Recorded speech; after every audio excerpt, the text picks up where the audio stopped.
Hi, I'm Dr. Ken Berry, a family physician with over 20 years of medical practice, and today I want to discuss with you intermittent fasting and 7 things that you really should know before you start. So, intermittent fasting is very powerful. It's very ancient. You may have friends and neighbors who are using intermittent fasting to improve or even optimize their health.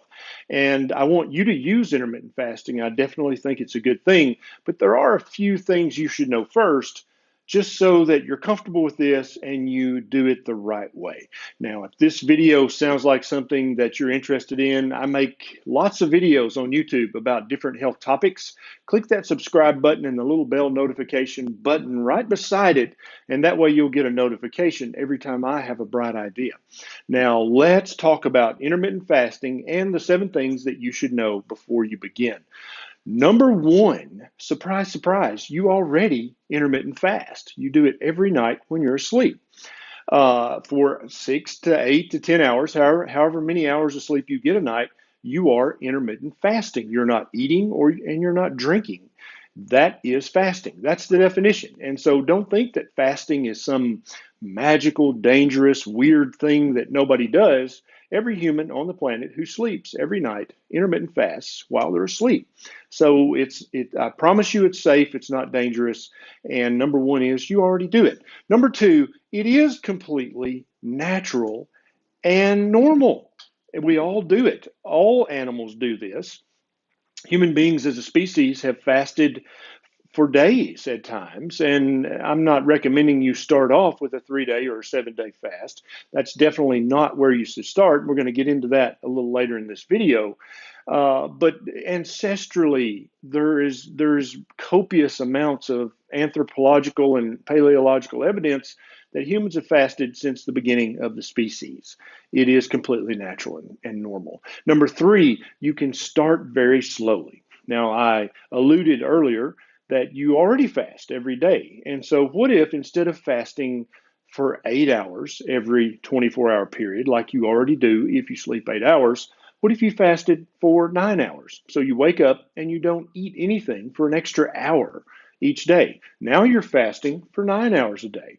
And that's going to have a tiny amount of health optimization benefits for you. There's tons of research that I'm going to talk about a little bit later in this video that show that fasting is not only safe, it's also very, very healthy. Okay, and so what if you stopped eating an hour before you went to bed and then didn't eat an hour after you woke?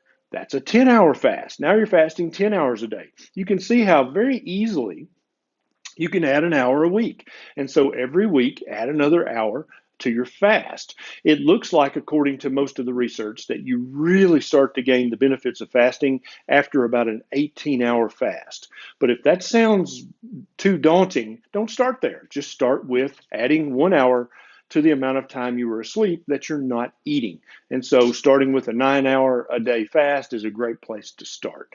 Now, the next one is it's very, very safe. Number four, it's very safe. Okay. There is tons of research about intermittent fasting, alternate day fasting, longer fasting. It is very, very safe. And I've included a link to a lot of this research down below. You're going to find research articles that show that fasting lower your blood sugar, lower your insulin level in a good way, lower your blood pressure, decrease markers of inflammation, decrease aging markers, all these things. So fasting is a very, very powerful thing. 50,000 years ago, when humans didn't have anything to eat for a few days, they called it starving. But now we can do it in a controlled fashion and do it by choice, and it's called fasting. And rather than our body degrading and breaking down and becoming weak and dying if we don't eat every 2 hours like big food would like for us to, your body actually learned how to use the fasting period to rebuild and renew and restore. And that's what some of this research down below talks about. Next, number five, please get your diet situated first before you start intermittent fasting. Now, you could start intermittent fasting while you're eating a crappy garbage filled standard American diet, but you're not going to gain all of the benefits, and it probably will be harder. When you're eating a very high carbohydrate diet, you are either a little bit or a lot of bit addicted to the carbs and the sugar and the grains. And you'll go through a withdrawal process, just like if you were smoking or drinking or using a drug. But if you will become fat adapted first before you start the intermittent fasting, it's very, very, very much easier to fast. And so, a low carb or a ketogenic or a carnivore diet, do one of these diets for a few weeks, 3 weeks, 6 weeks, get used to that, get fat adapted. And then what you'll find is that intermittent fasting is almost effortless. It's really nice. Number 6, all humans who eat a modern diet are deficient in magnesium, potassium, sodium, maybe even chloride. We don't get enough of these minerals. And there's actually a research study out there that I'll put a link to down below that shows that all of the vegetables and all of the animal foods that we eat today have 70% less of the electrolytes as they had a few hundred years ago. And so all of our food is severely depleted in magnesium, potassium, and sodium. Human beings are by nature very salty creatures. We need lots of sodium and magnesium and chloride and potassium. And so you may want to utilize some sort of potassium and magnesium supplement. Like I love Keto Chow's electrolyte drops. I put a few drops in each cup of coffee. That way I know that I'm replacing the magnesium and potassium that I'm not getting from my diet. Because even if I say a cow, for instance, is grass-fed, grass-finished, non-GMO, organic, panda massaged, they still don't have as much magnesium and potassium in their meat as they did even 100 years ago. So you may want to supplement electrolytes for that very reason. Now, number 7, the final one, is that if you are pregnant or if you're breastfeeding or if you're a growing child, you don't need to fast. You are already, by definition, very, very young and very healthy. You don't need to fast while you're pregnant or breastfeeding, or if you're a growing child, say under the age of 15 or 16. It is ancestrally perfectly normal for you to fast.